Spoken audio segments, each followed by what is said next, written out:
बिस्मिल्लाहिर्रहमानिर्रहीम अस्सलामु अलैकुम वरहमतुल्लाहि वबरकातुहू। साथियों, हज 2000 की प्रोसेस चल रही है और हज कमेटी ऑफ इंडिया की ऑफिशियल टीम डेलीगेशन जो सऊदी अरब पहुंची हुई थी उसकी वापसी हुई है और बहुत सारी चीज़ें फ़ाइनल हो चुकी है।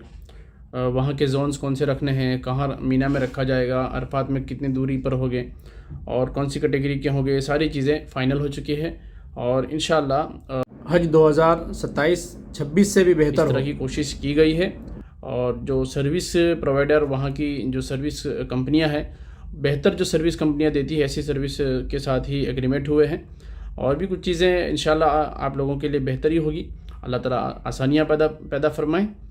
और एक चीज़ जो सामने आई है जो आप लोगों को बतानी है मुझे, कि जो लोग सऊदी अरब में काम कर आए हैं पिछले सालों में, यानी कि 5 साल पहले, 10 साल, 25 साल पहले, और वहाँ से किसी बहाने से आप बाहर निकल आए और हिंदुस्तान लौट आए हैं और अब तक आपकी वहाँ पर पेंडिंग फ़ाइल नज़र आ रही है, मिल रही है और आपको ख़ुद भी मालूम है कि आप वहाँ काम कर आए हैं, तो अगर आप इस साल 2027 में जाना चाहते हैं तो साल बहुत कठिन मामला नज़र आ रहा है।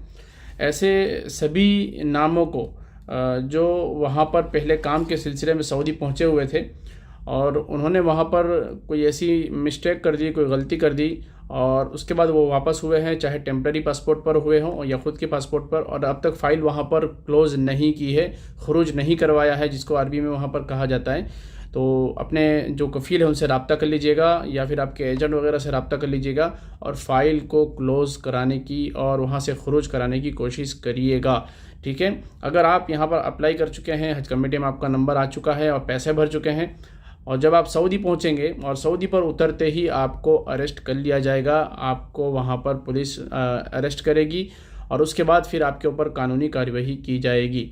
इसलिए ऐसे जितने आज़मीन हज हैं 2027 में जो सऊदी में कभी भी काम कर आए हैं ज़िंदगी के अंदर, पिछली ज़िंदगी में, वो अपनी फ़ाइल कंप्लीट करवा लीजिएगा।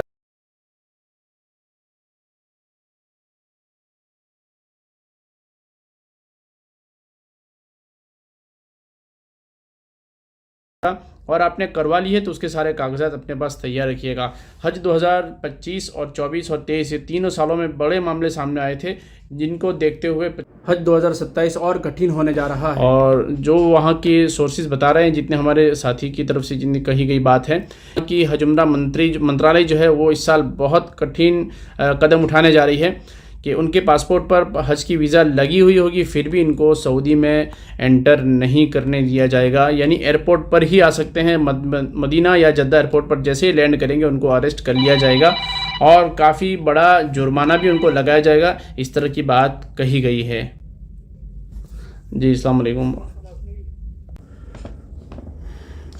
ऐसे कई वाक़यात हमारे सामने आए हैं पिछले 2 साल में, 3 साल में हमने देखा है कि अपनी अहलिया और वालिदा के साथ वहाँ पहुँचे हैं और वहाँ पर वालिदा और अहलिया को हज भी करने दिया, मक्का में रही, मंदिरा में रही, अकेली रही बेचारी, और उनका बेटा जो था और वो औरत के जो शौहर था उनको वहाँ अरेस्ट किया। और अरेस्ट का मतलब ये था कि 24 घंटे 48 घंटे उनको वहाँ एयरपोर्ट पर ही रखा और उसके बाद डिपोर्ट कर दिया गया और हिंदुस्तान वापस कर दिया गया। लेकिन इस साल ऐसा सुनने में आ रहा है कि उनके ऊपर कार्रवाई की जाएगी और वहाँ पर केस चलाया जाएगा।